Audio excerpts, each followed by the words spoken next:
আমি মাঝে মাঝেই বলতেছি তোমরা কিছু এমসিকিউ মুখস্থ রাখবা। কেন মুখস্থ রাখবা? কারণ মানুষ তোমার সাথে গুটিবাজি করতে পারে, কিন্তু তোমার ব্রেন তোমার সাথে গুটিবাজি করবে না। এই জন্যই কিছু কিছু এমসিকিউ অবশ্যই তুমি মুখস্থ রাখবা। প্রিয় এইচএসসি শিক্ষার্থীরা, তোমাদের আজ আমি যে অধ্যায়ের এমসিকিউ নিয়ে আলোচনা করব সেটি হচ্ছে ফিজিক্স প্রথম পত্রের 6 অধ্যায়, অর্থাৎ মহাকর্ষ অভিকর্ষ।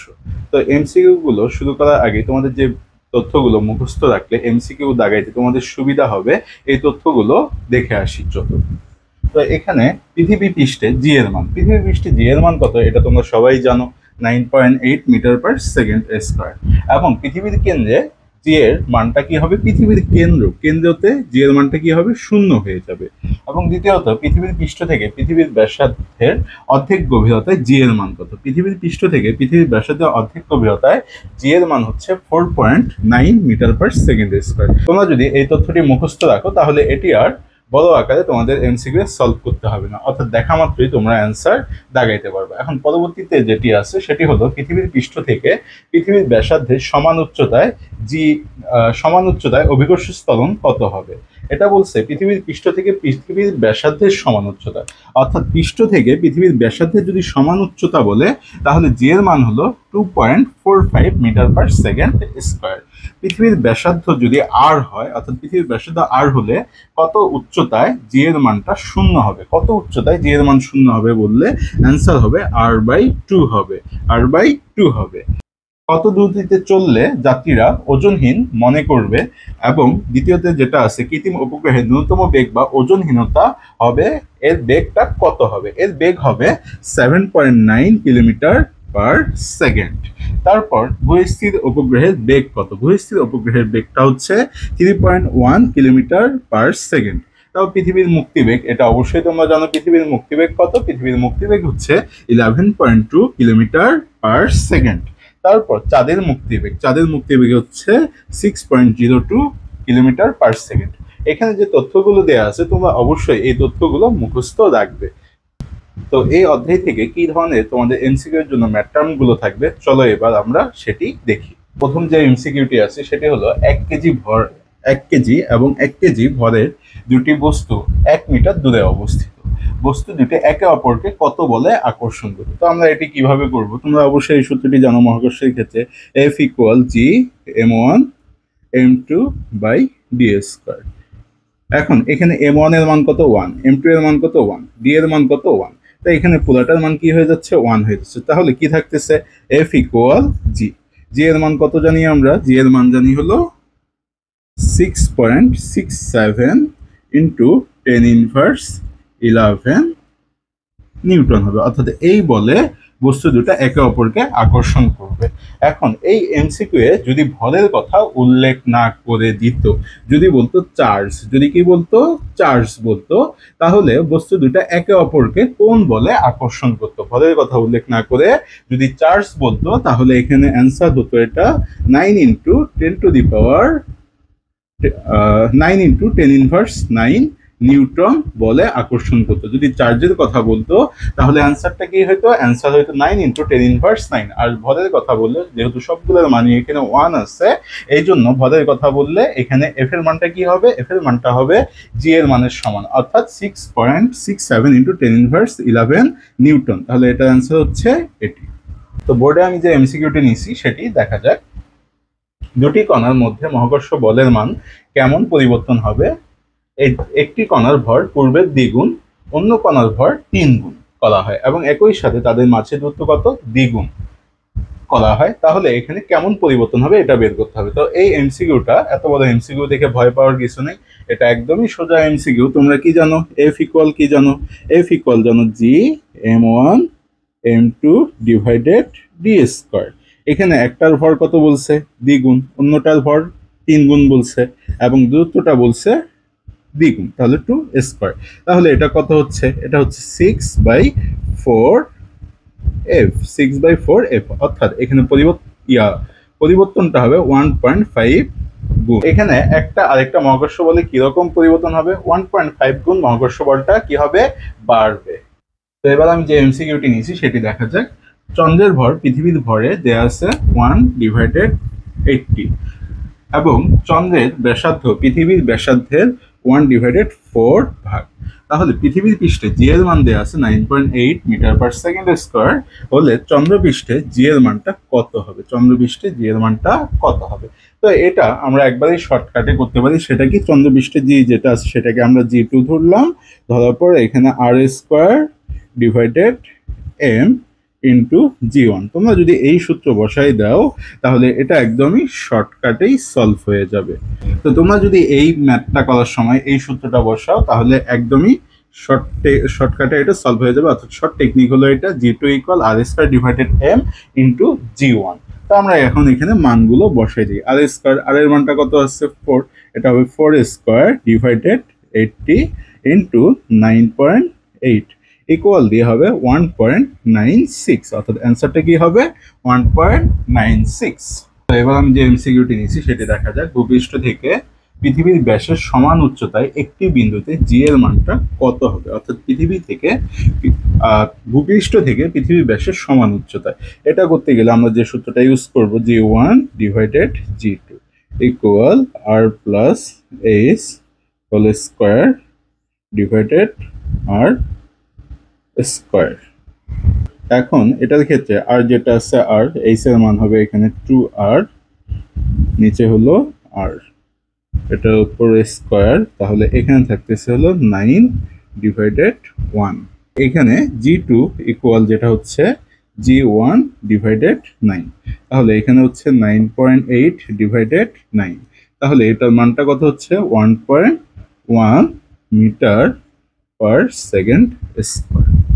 পৃথিবীর ব্যাসার্ধ বর্তমান মানের অর্ধেক হলে জি এর মান কত? এটা হলো 4G। এটা তোমরা মুখস্থ রাখবা। এখন কথা হচ্ছে মুখস্থ কেন রাখবা এমসিকিউ? কিছু কিছু এমসিকিউ এই জন্যই মুখস্থ রাখবা, তোমাদের বোর্ড পরীক্ষায় 25 মিনিটে 25টা দাগাইতে হবে, এবং তোমরা যখন এডমিশন টেস্ট পরীক্ষা দিবা তখন তোমরা 100টা এমসিকিউ দাগানোর জন্য সময় পাবা 60 মিনিট। 100টা এমসিকিউ দাগানোর জন্য কত মিনিট সময় পাবা? 60 মিনিট। তো এই 60 মিনিটে তোমাদের 100টা এমসিকিউ দাগাইতে হবে। এই জন্য আর ওখানে ক্যালকুলেটরও ইউজ করতে পারবা না তোমরা। এই জন্য এখন থেকেই কিছু কিছু এমসিকিউ তোমরা মুখস্থ রাখার ট্রাই করবা, তাহলে পরবর্তীতে যে আর তোমাদের সমস্যা হবে না। তো সেকেন্ড যে এমসিকিউটা নিছি সেটি দেখা যাক। পৃথিবীর ব্যাসার্ধ যদি 6400 কিলোমিটার হয় এবং পৃথিবীর পৃষ্ঠে এত কিলোমিটার উপরে হয় তাহলে জি এর মানটা কত হবে? জি এর মান হবে এখানে 2.49 মিটার পার সেকেন্ড স্কোয়ার।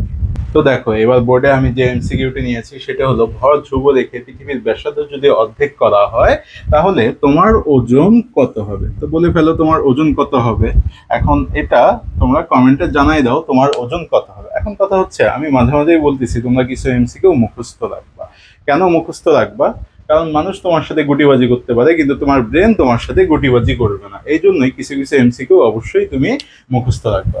তো এবার চলো দেখা যাক এই এমসিকিউটা কি হবে। যদি ভর ধ্রুব রাখা হয় তাহলে পৃথিবীর ব্যাসার্ধ ভর ধ্রুব রেখে পৃথিবীর ব্যাসার্ধ যদি অর্ধেক করা হয়, কতটুকু বলছে? অর্ধেক। তো এটার সম্পর্কটা কি দাঁড়াবে? আমরা জানি ডাব্লিউ সমানুপাতিক জি। ডাব্লিউ সমানুপাতিক কি জানি? জি জানি। এবং জি সমানুপাতিক জানি 1/r স্কোয়ার। জি সমানুপাতিক 1/r স্কোয়ার। তাহলে এই দুটো সম্পর্ক থেকে আমরা কি লিখতে পারি? আমরা লিখতে পারি ডাব্লিউ সমানুপাতিক 1/r স্কোয়ার। তো এখানে বলছে ব্যাসার্ধটা কি বলছে? অর্ধেকের কথা বলছে। তো আমরা ব্যাসার্ধ এখানে অর্ধেক করে দেই। অর্ধেক করে দিলে পাবো আমরা হলো 1/2 স্কোয়ার। অর্থাৎ এখানে হচ্ছে ডাব্লিউ ইকুয়াল 4। ডাব্লিউ ইকুয়াল কত হচ্ছে? 4 হচ্ছে। অর্থাৎ তোমার ওজন এখানে কত হচ্ছে? 4 গুণ হচ্ছে। পৃথিবীর ব্যাসার্ধ যদি অর্ধেক করা হয় তাহলে তোমার ওজন কত হচ্ছে? তোমার ওজন হচ্ছে 4 গুণ। বোর্ডের এমসিকিউটি দেখা যাক। 2 কেজি ভরের কোনো বস্তুর চাঁদে ওজন কত নিউটন হবে? অর্থাৎ 2 কেজি ভরের কোনো বস্তুর চাঁদে ওজন কতটুকু হবে এটা তোমাদেরকে বের করতে হবে। তো এটা শর্টকাট টেকনিকটা আমরা দেখে আসি। এখানে চাঁদের ওজন ইকুয়াল 1/6 ইন্টু পৃথিবীর ওজন। তোমরা যদি এই সূত্র বসাও তাহলে একদমই অ্যান্সার পেয়ে যাবা। তো এখানে পৃথিবীর ওজনের ক্ষেত্রে আমরা মানটা কি বসাবো? অর্থাৎ চাঁদের ওজন ইকুয়াল, এটা শর্ট টেকনিকে যেভাবে করবা, চাঁদের ওজন ইকুয়াল 1/6 ইন্টু পৃথিবীর ওজন। তো এখন আমরা মানটা বসে দিই। পৃথিবীর ওজনের মানটা কত হবে? এখানে 1/6 ইন্টু এখানে ভরটা কত আছে? ভরটা আছে 2 কেজি। তাহলে 2 ইন্টু 9.8। পৃথিবীর ওজন কি ডাব্লিউ, ডাব্লিউ ইকুয়াল আমরা কি জানি mg জানি, এখানে m এর মানটা দেওয়া আছে 2 এবং g এর মান জানি আমরা 9.8। তো এটা ক্যালকুলেশন করলে তোমরা কত পাবে, তোমরা পাবে হলো 3.26 নিউটন। অর্থাৎ 2 কেজি ভরের কোনো বস্তুর চাঁদের ওজন কত নিউটন হবে, 2 কেজি ভরের কোনো বস্তুর চাঁদের ওজন হবে 3.26 নিউটন। বোর্ডে যে এমসিকিউটি নিয়েছি এমসিকিউটি অনেক বড়, তাই এত বড় এমসিকিউ দেখে ভয় পাওয়ার কিছু নাই, কারণ এটা শর্টকাটে অনেক কম সময়ে তোমরা করতে পারবে। তো শর্ট টেকনিকে কিভাবে তোমরা করতে পারবে এটা আমি দেখাই দিব একটু পরেই। তো চলো দেখা যাক এমসিকিউটা কি আছে। পৃথিবীর ভর ও ব্যাসার্ধ যথাক্রমে চাঁদের ভর ও ব্যাসার্ধের 81 এবং 4 গুণ। পৃথিবী ও চাঁদের মধ্যবর্তী দূরত্ব দেওয়া আছে 38 × 10⁴ কিলোমিটার এবং পৃথিবীতে লোকের ওজন দেওয়া আছে 810 নিউটন। তাহলে লোকটি চাঁদে গিয়ে কতটুকু ওজন হারাবে। তো এত বড় এমসিকিউ তোমরা কিভাবে করবা, এত টেনশনের কিছু নাই। তো এটা শর্ট টেকনিকটা যেটা হবে সেটা শিখাই দিচ্ছি তোমাদেরকে।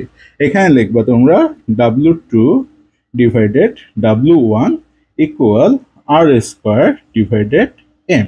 তোমরা যদি এইটুকু মনে রাখো তাহলে এমসিকিউটা খুব তাড়াতাড়ি তোমরা সলভ করে ফেলতে পারবে। তো এটা এখন ক্যালকুলেশন করলে কি হবে, W2 equal r² m into W1। এখানে আর এর মানটা কত দেয়া আছে, এখানে আর এর মান দেয়া আছে এখানে 4, আর এর মান কত 4। তাহলে এটা 4 স্কয়ার, নিচে হলো 81 ইন্টু এটা দেয়া আছে হলো 810। ক্যালকুলেশন করলে তোমরা যেটা পাবা সেটা হচ্ছে 160 নিউটন। অর্থাৎ এখানে W2 এর মানটা তোমরা কত পাচ্ছ, W2 এর মানটা তোমরা পাচ্ছ হলো W2 এর মানটা পাচ্ছ 160 নিউটন। এখন এখানে প্রশ্নে বলছে হলো চাঁদে গিয়ে কতটুকু ওজন হারাবে। তো দেখলে তোমরা এই এমসিকিউটা কত তাড়াতাড়ি সলভ করে ফেলতে পারবা, যদি এই নিয়মটা ফলো করো তাহলে অনেক তাড়াতাড়ি এমসিকিউটা সলভ করে ফেলতে পারবা। তো এখন প্রশ্নে বলছে লোকটি চাঁদে গিয়ে কতটুকু ওজন হারাবে, এই কথা যেহেতু বলছে তাই এখানে 810 থেকে 160টা মাইনাস করে দিলেই তোমরা অ্যান্সারটা পেয়ে যাবে। অ্যান্সারটা হচ্ছে 650 নিউটন।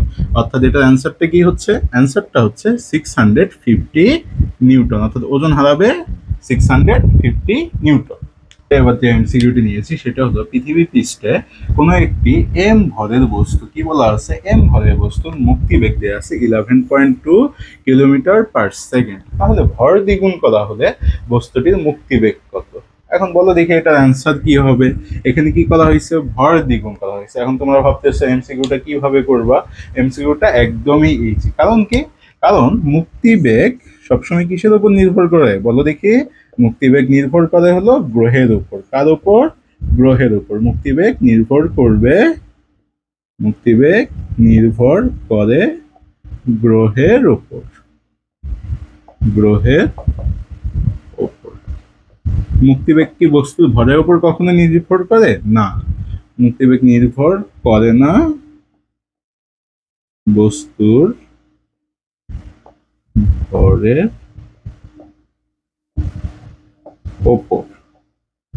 তাহলে অ্যান্সার তোমরা পেয়ে গেছো। অ্যান্সার কি হবে, এখানে সবসময় এই জিনিসটা মনে রাখবা, মুক্তিবেগ নির্ভর করে কার উপর, মুক্তিবেগ নির্ভর করে হলো গ্রহের উপর। কার উপর, গ্রহের উপর। মুক্তিবেগ নির্ভর করে না বস্তুর ভরের উপর, নির্ভর করে না। তো এখানে অ্যান্সার কি হবে, অ্যান্সার হবে এটা 11.2 কিলোমিটার পার সেকেন্ড। যা দেয়া আছে তাই হবে অ্যান্সার, কারণ ভর এখানে মুক্তিবেগ ভরের উপর মুক্তিবেগটা নির্ভর করে না, তাই যা মুক্তিবেগ আছে এটাই হবে অ্যান্সার। তো দেখো পরের এমসিকিউটি, বৃহস্পতির ভর ও ব্যাসার্ধ যথাক্রমে দেয়া আছে 1.9 × 10⁻27 কেজি এবং 7 × 10⁻7 মিটার হলে মুক্তিবেগ কত। তাহলে কথা হচ্ছে মুক্তিবেগের সূত্রটা কি, মুক্তিবেগের সূত্রটা এখানে বসাই দাও, v = √2gm ডিভাইডেড r। এই সূত্রে তোমরা মানগুলো বসাই দাও। এখানে কি কি দেয়া আছে, 2 × g এর মান জানো তোমরা 6.67 × 10⁻11। তো এখানে m এর মানটা কত, ভর কত দেয়া আছে, ভর দেয়া আছে হলো 1.9 × 10⁻27। আর নিচে কি হবে, নিচে হবে ব্যাসার্ধ অর্থাৎ r এর মানটা। r এর মান কত দেয়া আছে, এখানে r এর মান দেয়া আছে 7 × 10⁻7। 7 ইন্টু 10⁻⁷। তাহলে এটার অ্যান্সারটা কি হবে, তোমরা ক্যালকুলেশন করলে অ্যান্সারটা পেয়ে যাবে। তো এটার অ্যান্সারটা হবে 6.02 ইন্টু 10⁻⁴ মিটার পার সেকেন্ড। কথা হচ্ছে বিভিন্ন গ্রহের মুক্তিবেগের মানগুলো অবশ্যই তোমরা মুখস্থ রাখবা বা রাখার চেষ্টা করবে। এখন আমি যে এমসিকিউটি নিয়েছি সেটি হলো, যদি পৃথিবী হতে সূর্যের দূরত্ব বর্তমান দূরত্বের অর্ধেক করা হয়, কি বলছে, বর্তমান দূরত্বের অর্ধেক করা হয়, তাহলে এক বৎসরে দিনের সংখ্যা কত হবে? তো এটা আমরা কিভাবে করব, তোমরা নিশ্চয়ই এই সূত্রটা জানো, টি² সমানুপাতিক আর কিউব, এটা জানো। তো এখান থেকে আমরা লিখতে পারবো হলো T1 divided T2 equal R1 divided R2, এটার উপর স্কয়ার আর এখানে ছিল কিউব। তো এখন এটাতে T2 ইকুয়াল কি লেখা যাবে, দেখো T2 ইকুয়াল লেখা যাবে R2, এখানে R ডিভাইডেড 2, আর মান বসাই দিলাম এখানে 3/2 ইন্টু T1। T1 এর মান কত দেওয়া আছে এখানে, এখানে R ডিভাইডেড 2 ডিভাইডেড R 3/2, টি এর মান হলো বৎসর, এক বৎসর হলো 365 দিন। তাহলে এটা ক্যালকুলেশন করলে তোমরা কত পাবে, এটা ক্যালকুলেশন করলে তোমরা পাবে 129 ডে। তো এমসিকিউটা আমি আবার বলতেছি, যদি পৃথিবী হতে সূর্যের দূরত্ব বর্তমান দূরত্বের অর্ধেক করা হয়, তাহলে এক বৎসরে দিনের সংখ্যা কত হবে? এখন এখানে দূরত্ব যখন অর্ধেক করবে, তোমরা অবশ্যই এই সূত্রটা জানো, টি² সমানুপাতিক আর কিউব। তাহলে এখানে আমরা লিখতে পারবো T1 T2 square, R1 R2 cube. তাহলে এখন আমরা T2 ইকুয়াল লিখতে পারবো এখানে R2, এখানে আমরা যদি এমনিতেই করতাম তাহলে R2 ডিভাইডেড R1 হইতো। এটাকে আমরা কি করছি, অর্ধেক করছি কারণ বর্তমানে, তাহলে এখানে R ডিভাইডেড 2 ডিভাইডেড R হইতো, তাহলে আর কাটা যাবে, হাফ থাকবে এখানে। আর এখানে T1 এর মানটা কত হবে, T1 যেহেতু এখানে এক বৎসরের কথা বলছে, কি বলছে, এক বৎসর, তাই এটা হবে 365 হবে। তাহলে এটার অ্যান্সার ক্যালকুলেশন করলে তোমরা পাবা 129 ডেজ। অর্থাৎ এখানে সূর্যের দূরত্ব বর্তমান দূরত্বের যদি অর্ধেক করা হয়, তাহলে এক বৎসরে দিনের সংখ্যা কত হবে, 129। তাহলে আজকের ক্লাস তোমাদের কেমন লাগলো অবশ্যই তোমরা কমেন্টে জানাবে।